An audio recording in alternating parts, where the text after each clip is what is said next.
자, 요한계시록 오늘 말씀인데요. 요한계시록 하면 어떤 생각이 먼저 번뜩 듭니까?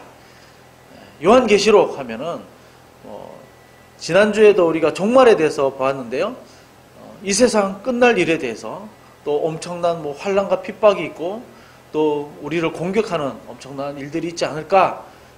이 세상 종말에 태양이 어두워지고 또 악한 자들이 일어나서 믿는 사람들을 아주 심각하게 핍박하고 이런 일들에 대한 아주 공포스러운 이야기로 보통 이해를 많이 할 때가 있습니다. 그런데 요한계시록 하면 딱 한 가지만 기억하면 됩니다. 요한계시록 하면 딱 한마디입니다. 승리에 관한 책. 요한계시록은 승리에 관한 책입니다. 그러니까 이 세상의 끝이 어떻게 끝이 나는가? 사단의 계계와 유혹이 엄청나게 많이 있지만 이들이 믿는 사람들을 유혹해서 하나님으로부터 떨어뜨리려고 노력을 하고 고난을 주지만 이런 엄청난 사탄의 노력들이 많이 있지만 그 끝은 결국에는 이들의 계획이 모두 실패해버린다는 겁니다. 이들의 계획은 모두 실패하고 하나님이 승리한다는 거죠. 승리하고 우리 고난 가운데서 믿음 생활하는 모든 우리 성도들을 하나님께서 영원한 낙원으로 또 영원토록 평안과 위로가 있는 곳으로 인도해 주신다.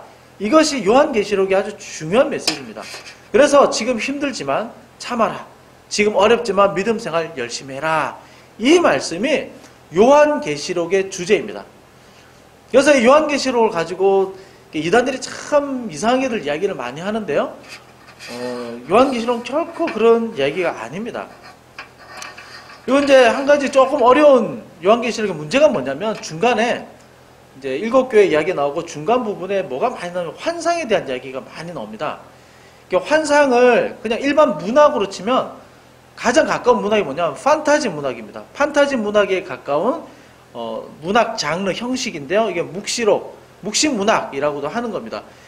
이 중간에 나오는 이 내용이 전부 다 뭐냐면은 상징입니다. 상징. 잘 기억해야 상징입니다. 여기에 나오는 환상에 어떤 용이나 어떤 대상들이 있는데요. 사건들이 있습니다. 그걸 지금 우리 시대의 사건과 1대1로 매치하면 절대 안 됩니다. 상징이기 때문에. 이거는 역사적인 사실을 설명한 내용이 절대로 아닙니다. 환상의 내용. 일반적인 판타지 문학도 그렇지만 판타지 문학을 보면서 지금 현재 일어나는 일을 예상하는 사람들은 아무도 없습니다. 그러니까 요한계시록을 잘못 해석하는 일 중에 가장 대표적인 잘못 해석하는 방법이 환상의 내용을 현재 일어나는 사건과 1대1로 매치시켜버리는 겁니다. 그러면 과거에 있었던 수많은 엄청난 사건들과는 적용을 할 수가 없는 거죠. 그러니까 지금 역사 가운데 있던 하나의 시점과 환상의 내용과 1대1로 매치하면 안 된다. 그걸 꼭 기억하시면 좋습니다. 그래서 요한계시록 하면 첫 번째 승리에 관한 책이다. 두 번째 환상은 상징이기 때문에 지금 일어난 사건과 1대1로 매치하면 안 된다. 예를 들어서 666은 바코드다. 옛날에 극단적 시한부 종말론자들이 이런 이야기를 했거든요. 바코드 받으면 안 된다. 이런 이야기들이 있어서 그거는 엉터리 이야기인 거죠. 그게 뭐냐면은 현재의 사건, 역사적 사실과 환상을 1대1로 매치해서 그런 겁니다. 그렇게 보면 절대 안 된다는 거. 그거만 주의해서 보면 이 요한계시록은 아주 너무나도 은혜스럽고 너무나도 위로가 되는 책입니다. 자, 그러면요. 요한계시록을 좀 더 잘 이해하기 위해서 이 요한계시록을 누구에게 썼느냐? 이 요한계시록을 쓴 사람은 누구냐? 왜 썼느냐? 이걸 이해하면은 요한계시록의 아주 중요한 절반 정도는 거의 다 이해를 한 겁니다. 자, 이 요한계시록은 누가 누구에게 썼냐면 사도 요한이라는 사람이 있는데요. 이 사람이 이제 복음을 이렇게 전하다가 아주 극심한 핍박에 시달렸습니다. 이때가 언제였냐면은 예수님이 돌아가시고 나서 약 한 이제 60년, 70년 되던 해였는데 로마에서 이제 도미티안 황제, 네로 다음 도미티안 황제라는 사람이 기독교에 대한 핍박이 굉장히 이제 핍박을 많이 하던 사람이었습니다. 이때 사도 요한이 이 핍박 가운데서 복음을 전하다가 잡혀서 유배를 당하게 됩니다. 유배를 당하게 되면 거기가 어쩌면 반모섬, 섬에 이제 갇히게 되죠. 격리가 됩니다. 이 반모섬과 지금 소아시아 7교회, 여기 지금 어디냐면 터키에 있는 지방입니다. 소아시아 7교도 거의 이렇게 지역이 붙어 있는 곳인데요.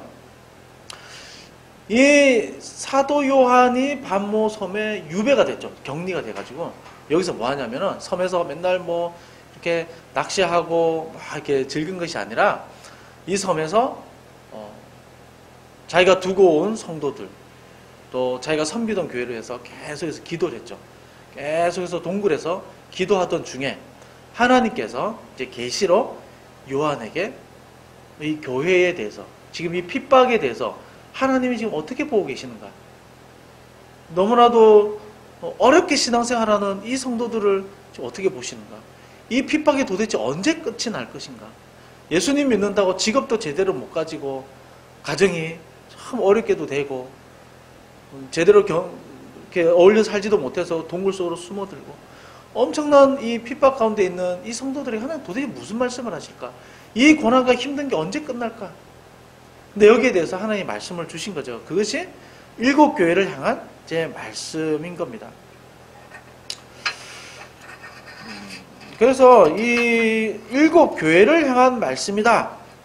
수신자, 이 요한계시록의 수신자 받는 사람들은 7교회다. 이걸 명심하는 게 좋습니다. 그러니까 안 그러면은 이 모든 지금 이 시대의 어떤 사건에 대해서 자꾸 이야기하려고 생각하는데요. 그 중에 대표적인 게 뭐냐면, 여러분 요한계시록 하면 666 나오잖아요. 666. 666이 뭐냐면은 어떤 사람들은 뭐 바코드다, 뭐 이 세상 종말에 뭐 나타날 기독교를 핍박하는 무슨 아주 악한 어떤 큰 선진국의 대통령이다, 뭐 별별 희한한 해석들이 많습니다. 그런데 이 당시의 상황에서 666이 뭐냐면 로마를 지칭하는 겁니다. 로마, 정확하게 지금 여러 가지 의견인데 로마를 지칭하거나 로마의 도미티안 황제나 아니면 네로 황제나 이 셋 중에 하나입니다. 왜 그러냐면 1, 2, 3, 4 하는 이 숫자가 아라비아 숫자이죠. 이 아라비아 숫자가 언제 생겼냐면 기원후 4세기에 생겼습니다. 그럼 이 당시에 숫자를 표기할 때 어떻게 숫자를 표기하냐면 1, 2란 숫자가 없습니다. 어떻게 숫자를 표기를 하냐면 이 당시에 그리스 헬라어인데요. 알파벳으로 숫자를 표기합니다. 그래서 알파, A는 1, 그다음 베타, B는 2, 그다음에 지금의 L인데요. 람다는 30, 이렇게 알파벳으로 숫자를 표기하는 겁니다. 그래서 이 666은 로마라고 부르는 헬라어요. 라테이노스라는 그 철자 하나하나를 다 더했을 때, 숫자로 더했을 때 666이라는 숫자가 나오는 거죠. 그래서 이 당시의 사람들은 666을 로마다, 로마 황제다, 이걸 누구나 봐도 다 아는 사실이었습니다. 그러니까 이 당시의 역사적 상황 안에서 계시록을 봐야 된다라는 거죠. 가장 먼저 중요한 것이. 그리고 이 계시록은 우리가 적용할 수 있는 내용이 있지만 더 중요한 것은 이 당시 7교회, 소아시아 7교회를 위해서 쓴 성경이다. 그것을 꼭 명심하고 이제 볼 수 있어야 된다는 겁니다. 그러면 그 7교회 중에 오늘 말씀은 첫 번째 말씀인데요. 첫 번째, 에베소 교회를 바라보면서 하나님이 주신 말씀입니다. 자, 그러면 에베소 교회를 통해서 오늘 우리에게 주시는 말씀이 무엇인가 우리가 한번 생각해 보고자 하는 것인데요. 첫 번째가 뭐냐면 하나님은 에베소 교회의 어려움뿐만 아니라 우리의 수고와 인내를 모두 다 알고 계신다라는 겁니다. 자, 에베소 교회가 첫 번째로 나왔는데요. 에베소 교회는 지금 소아시아 7교회 중에서 제일 큰 교회였습니다. 그리고 사도 바울이 열심히 전도하면서 교회를 세웠죠. 그 세운 교회 중에서 가장 심혈을 기울여서 가장 열심히 사역했던 교회가 이 에베소 교회였습니다. 그러니까 바울이 처음으로 2년 반 동안 머물면서 성경을 계속해서 가르쳤던 곳이 이 에베소 교회였습니다. 그래서 이 에베소 교회는 칭찬할 일들이 굉장히 많이 있었죠. 그래서 2절, 3절, 6절에 보게 되면은 5가지 정도로 칭찬을 합니다. 어떤 칭찬들이 있냐면 너희들이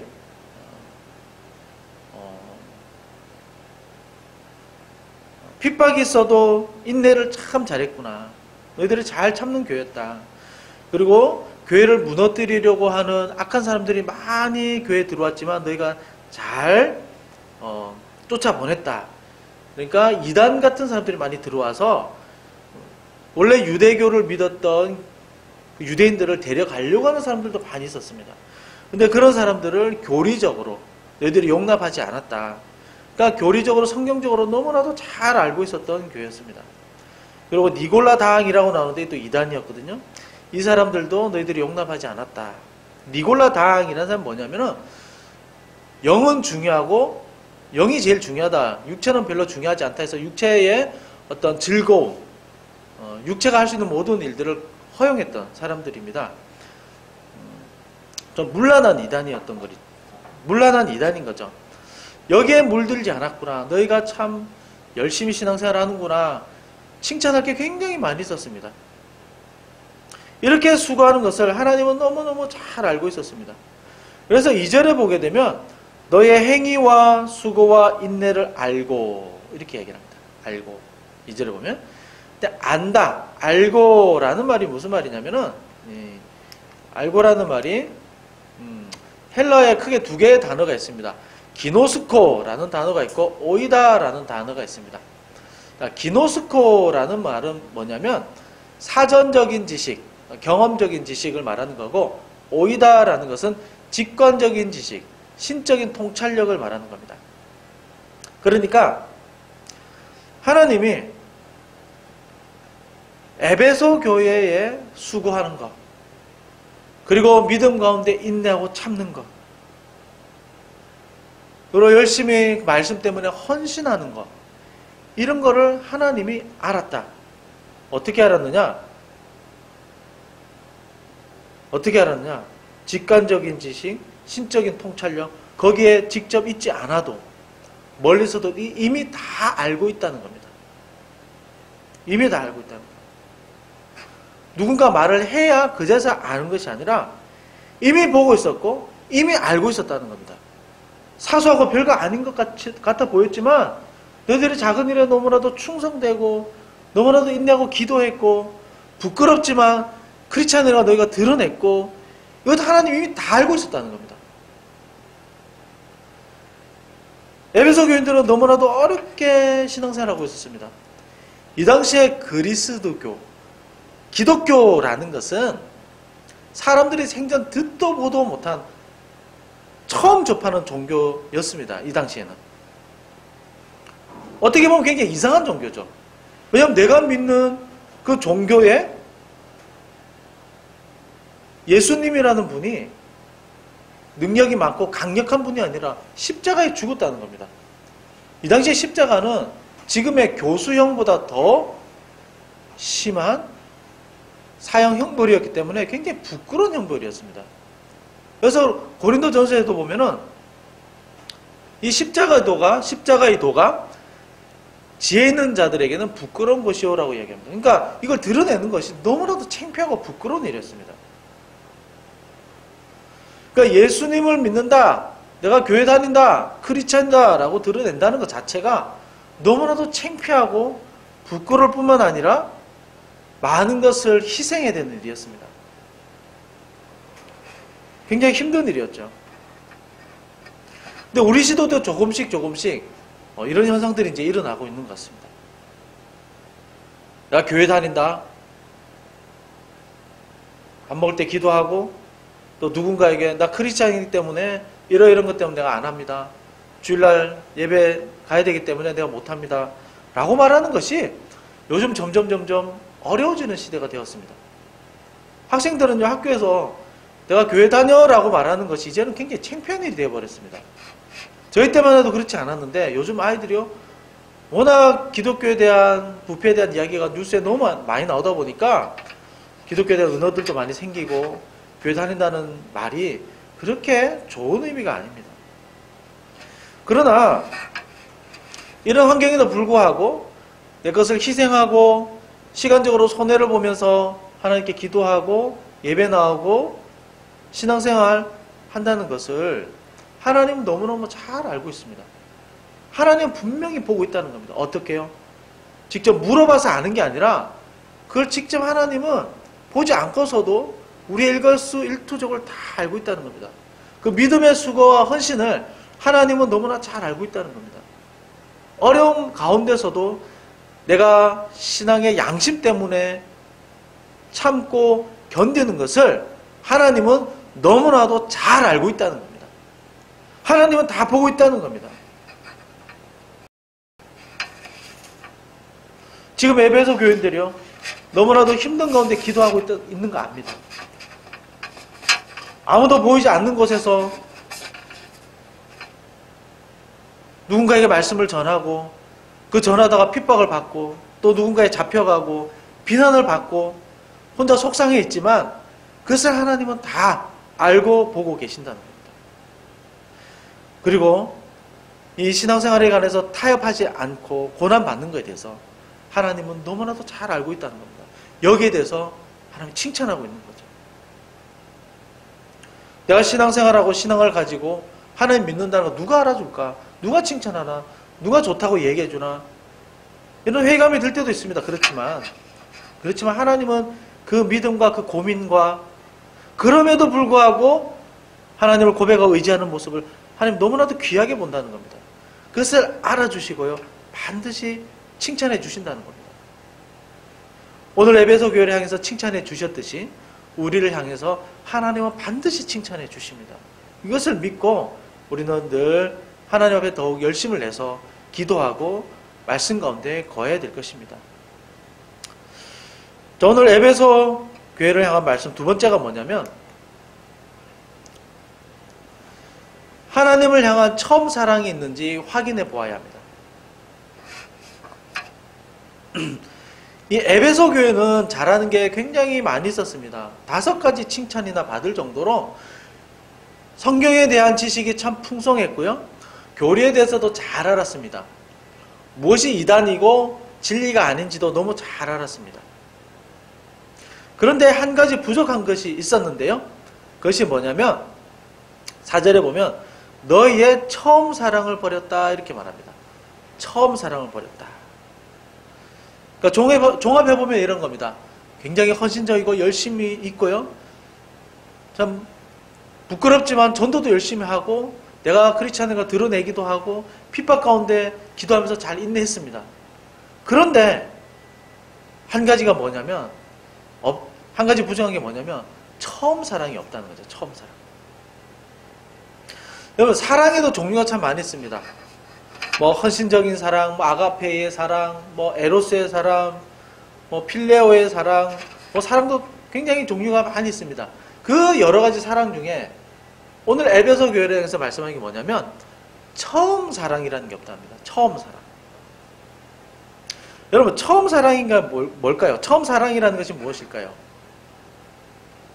누군가를, 사람을 사랑하면서 가장 아름답고 가장 풋풋하고 가장 설레게 하는 사랑이 아마 처음 사랑일 겁니다. 첫사랑이 가장 기쁘고 아마 행복한 시간일 겁니다. 사람이 되었든지 또 자녀가 되었든지 또 일이 되었든지 내 자신이 되었든지 그건 뭐든지 다 마찬가지입니다. 처음 사랑할 때가 가장 좋죠. 그래서 이 처음 사랑에 이 마음을 잘 표현한 시가 있습니다. 정채봉 시인이 쓴 시인데요, 첫 마음이라는 시입니다. 한번 잠깐 제가 읽어드릴게요. 1월 1일 아침에 찬물로 세수하면서 먹은 첫 마음으로 1년을 산다면, 사랑하는 사이가 처음 눈이 맞던 날의 떨림으로 내내 계속된다면, 첫 출근하는 날 신발끈을 매면서 먹은 마음으로 직장 일을 한다면, 아팠다가 병이 나은 날의 상쾌한 공기 속에 감사한 마음으로 몸을 돌본다면, 세례를 받던 날의 빈 마음으로 눈물을 글썽이며 교회에 다닌다면, 나는 너는 나라며 화해하던 그날의 일치가 가시지 않는다면, 이 사람은 그때가 언제이든지 늘 새 마음이기 때문에 바다로 향하는 냇물처럼 날마다 새로우며 깊어지며 넓어진다. 이 시를 보니까 처음 마음이라는 것이 참 소중했구나, 너무나도 좋았구나 하는 생각이 들죠. 우리가 모든 일에 이것처럼 이 시처럼 처음 마음을 계속 가질 수 있다면 얼마나 좋겠습니까? 그런데 안타깝게도, 너무나 안타깝게도 우리는 이 처음 마음을 금세 잊어버립니다. 이거는 예외가 없습니다. 누구나 다 마찬가지입니다. 아무리 사랑해도요, 1년이 지나고 5년이 지나고 10년이 지나면 그 사랑이 퇴색이 됩니다. 왜 그럴까요? 왜 이런 처음 마음이 다 사라져 버릴까요? 처음에 열심히 왜 사라질까요? 첫사랑의 반대말이 여러 가지가 있을 겁니다. 그 중에 하나를 좀 꼽으라고 한다면 저는 매너리즘이라고 꼽고 싶습니다. 매너리즘이라는 말이 뭐냐면 습관적인 행동 또는 독창성을 잃어버림이라는 뜻입니다. 여러분, 매너리즘이라는 것은 항상 찾아옵니다. 일을 할 때도, 공부를 할 때도, 모든 일에도 매너리즘이라는 것은 찾아옵니다. 직장생활 처음 할 때, 또 새 학년이 올라갈 때, 학기가 바뀔 때, 초등학교에서 중학생이 될 때, 중학생에서 고등학교가 될 때, 고등학교에서 대학교가 될 때, 그때는 굉장히 처음 마음이 들죠. 근데 금세 매너리즘에 빠집니다. 특히 직장생활은요, 1년 지나면은 다 조금씩 고민이 되고 매너리즘이 오기 시작합니다. 공부도요, 저는 신나게 하다가 어느 순간엔 지겨울 때가 있고 힘들 때가 있습니다. 이 매너리즘이라는 것은 처음에 이 사랑이 식어지면서 시작이 되는 거죠. 우리 신앙생활에서도 마찬가지입니다. 신앙생활에서도 매너리즘이 있습니다. 하나님과의 관계에서도 그렇습니다. 처음에 은혜 받을 때는 너무 좋았습니다. 그런데 시간이 지나면서 교회에 가야 하니까 억지로 가게 되는 거고, 성경도 읽어야 하니까 읽게 되는 거고, 해야 하니까 하는 겁니다. 물론 이런 강제성도 필요합니다. 의무감으로 하다 보면 다시 그런 마음이 회복되기도 합니다. 그런데 이런 마음이 너무 오래 지속이 되면 모든 일이 형식적으로 돼버립니다. 신앙생활에서요, 형식적인 생활이 돼버리면 결국 무엇만 남게 되냐면은 내 자신만 남습니다. 자기의만 남습니다. 이게 뭐냐면 내가 얼만큼 많이 했느냐, 성경을 10번 읽었다, 교회를 10년차, 20년차 되었다, 기도 2시간 했다, 난 그래서 신앙적으로 할 거 다 했다, 이 정도면 나는 신앙적 의무는 다 했어. 그리고 더 나아가서 이런 신앙적인 열심이 어떤 업적이 자랑거리가 되어버립니다. 그래서 신앙으로 비교를 하게 되고요, 신앙으로 열등감을 느끼게 되고요, 신앙으로 누군가를 비난하기도 합니다. 자기 자랑과 자기 의만 남게 되는 거죠. 여기에는 무엇이 쏙 빠져버린 겁니까? 여기에는 하나님의 은혜, 구원에 대한 감격, 하나님의 사랑이 쏙 빠져버린 거죠. 그래서 성경에서 자기 의가 가장 잘 드러난 사람이 누굽니까? 사람들이 바리새인인 거죠. 이 사람들 정말 열심히 합니다. 기도도 열심히 합니다. 모든 사람들의 모범이었습니다. 어려운 사람도 돕습니다. 그런데 예수님은 이 사람들을 향해서 저주를 하셨죠. 저주. 화 있을진저, 화 있을진저 하면서 너희들 어떻게 하나님의 자식들이냐. 고린도 교회도 보게 되면요, 고린도 교회는 정말 열심히 신앙생활을 했습니다. 방언도 하고 병도 고쳤습니다. 신비한 은사들이 많았는데요, 이 사람들의 신앙의 어떤 모습을 뭐라고 그러냐면 열광주의라고 그럽니다. 종교적 열광주의에 빠졌는데요. 열심히는 했지만 이들 가운데 뭐가 없었냐면 하나님의 사랑이 없었습니다. 그래서 고린도전서 13장의 사랑장이라고 해서 하나님의 사랑에 대해서 13장 한 장 전체를 길게 말씀하고 있는 거죠. 그 앞에는 다 무슨 내용이냐면 이 사람들은 엄청나게 열심히 신앙생활을 했습니다. 방언도 했습니다. 그러나 하나님은 사랑이 없는 기적과 사랑이 없는 방언과 사랑이 없는 신앙생활은 아무것도 아니라고 이야기를 했죠. 그러면 이 사랑을 어떻게 회복할 수 있겠습니까? 어떻게 회복할 수 있을까요? 일반적인 경우를 예를 들면은 이렇게 처방하는 사람들이 있습니다. 부부관계가 어려워졌습니다. 그러면 부부관계가 어려워졌습니다. 그러면 어떻게 얘기하냐면은 두 사람이 처음 만났던 장소로 한번 가보라는 겁니다. 또 두 사람이 처음 뽀뽀를 했던 장소로 가보라는 겁니다. 그리고 두 사람이 처음 프로포즈 했던 장소로 한번 여행을 가보라고 합니다. 그러면 부부가 그 사랑이 식어진 것이 회복되는데 도움이 많이 된다고 그러죠. 그러면 신앙적인 처음 사랑이 사라졌을 때 그 처방은 무엇일까요? 오늘 말씀 5절에서는 이렇게 처방을 하고 있습니다. 그러므로 어디서 떨어졌는지를 생각하고 회개하여 처음 행위를 가지라. 자, 5절에서요. 우리가 처음 사랑이 사라졌을 때 하나님은 어떻게 다시 회복할 것을 말씀하고 있냐면 어디서 떨어졌는지 생각해 봐라. 그리고 회개해라. 처음 행위를 가져라. 이렇게 이야기합니다. 여기서 중요한 것은 회개하라라는 겁니다. 회개하라. 회개하라고 그럽니다. 왜 그럴까요? 왜 회개하라고 그럴까요? 우리의 마음은 둘 중에 하나입니다. 항상 하나님을 향한 우리의 마음은 둘 중에 하나입니다. 하나님을 의지하든 아니면 나를 의지하든 항상 둘 중에 하나입니다. 하나님에 대한 마음이 식어지면요 반드시 나로 채워집니다. 우리는 아직도 죄성이 남아있기 때문에 이 죄는 하나님의 말씀과 하나님을 자꾸 거절합니다. 자꾸 떠나려고 합니다. 그러면서 우리로 채워지면 우리가 모든 인생의 주관자가 되어서 내가 책임지고 인생을 이끌어 가야 되기 때문에 두려움과 불안이 늘 찾아오는 겁니다. 내가 인생의 주인이기 때문에 불안한 겁니다. 인간적인 나의 시각으로 나의 삶을 바라보면 확실한 것은 하나도 없습니다. 안정된 것은 하나도 없습니다. 내가 확실히 붙들 만한 것이 하나도 없습니다.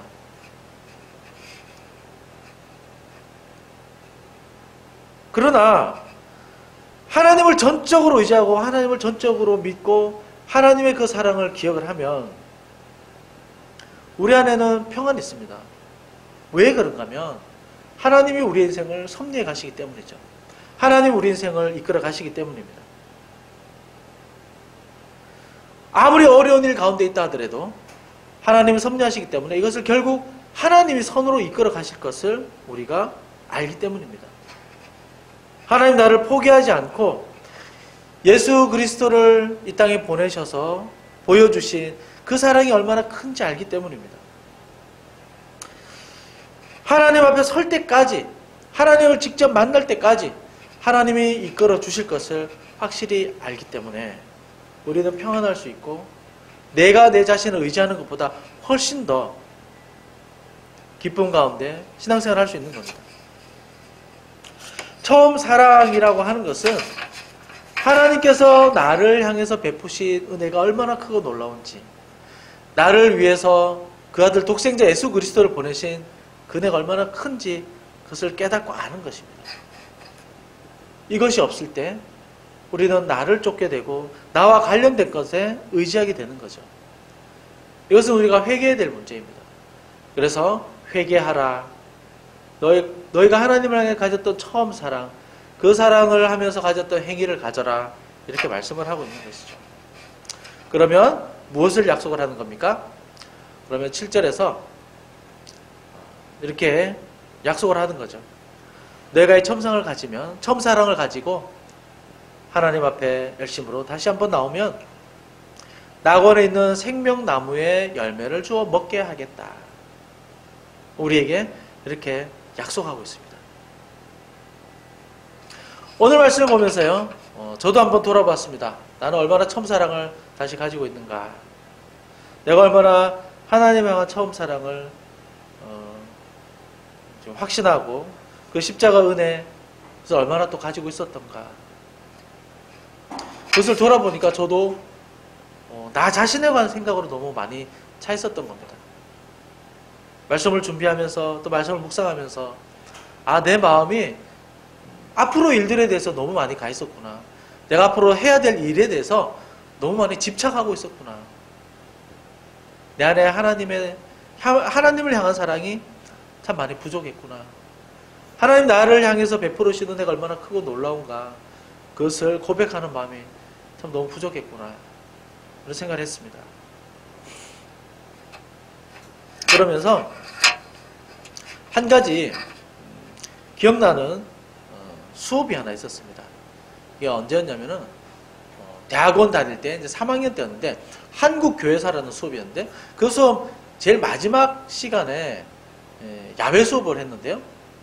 12월 초였습니다. 엄청 추웠는데 야외 수업 어디서 했냐면은 지금 합정에 가면 양화진 선교사 묘지가 있습니다. 그러니까 우리나라 처음 선교 초기에 외국인들이 많이 들어왔죠. 외국인들이 많이 들어와서 우리나라에 복음을 전해줬는데 그 선교사들의 묘지가 지금 양화진에 있거든요.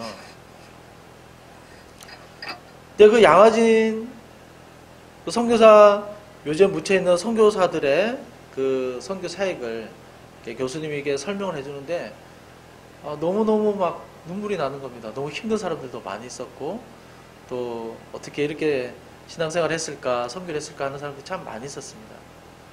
그 중에 2개의 묘지가 있었는데요. 제가 보여드릴게요.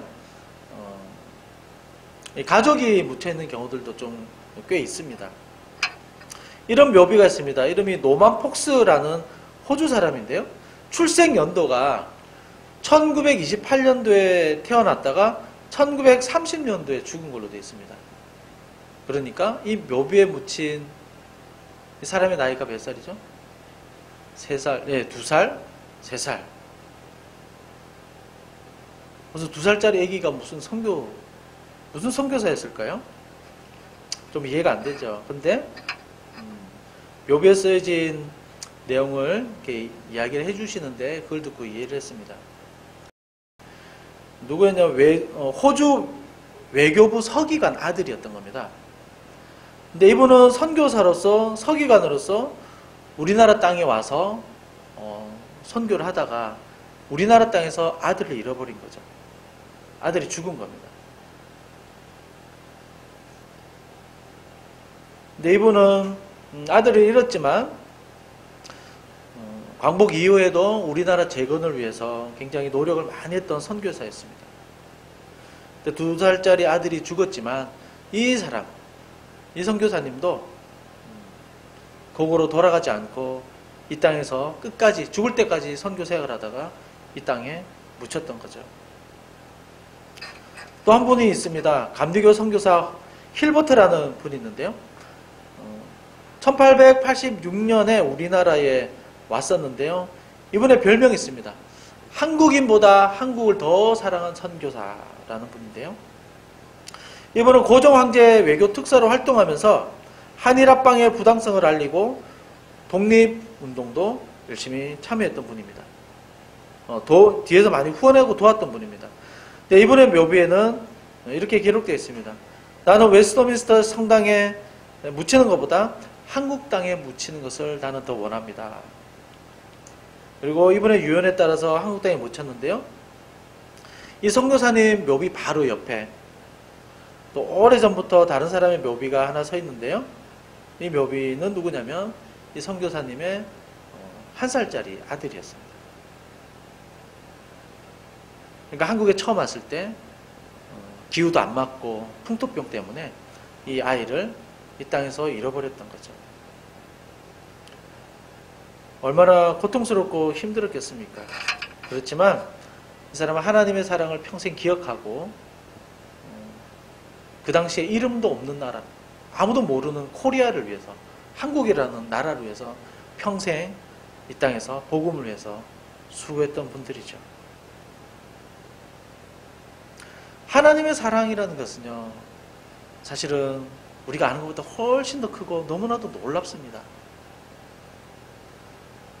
자식을 잃은 그 아픔을 이기게 할 정도로 정말 크고 놀라운 것이 하나님의 사랑입니다. 그리고 하나님이 주시는 위로라는 것은 세상 사람들이 주는 위로보다도 비교할 수 없을 정도로 너무나도 크고 놀라운 것입니다. 오늘 말씀을 보면서 우리가 함께 소망하고 좀 기도했으면 좋겠습니다. 하나님 정말 처음 사랑을 가지게 도와주십시오. 하나님을 향한 처음 사랑을 가지게 도와주십시오. 내가 그것을 어디서 잃어버렸는지, 어떻게 식어졌는지 기억하게 도와주시고, 다시 한번 하나님께서 나를 향한 그 사랑이 얼마나 크고 놀라운지, 그 은혜가 얼마나 크고 놀라운지 정말로 기억할 수 있도록 주님 도와주십시오. 이렇게 기도하면서 하나님께서 우리에게 하나님의 큰 사랑이 회복되는 은혜가 있기를 주님의 이름으로 축원드립니다.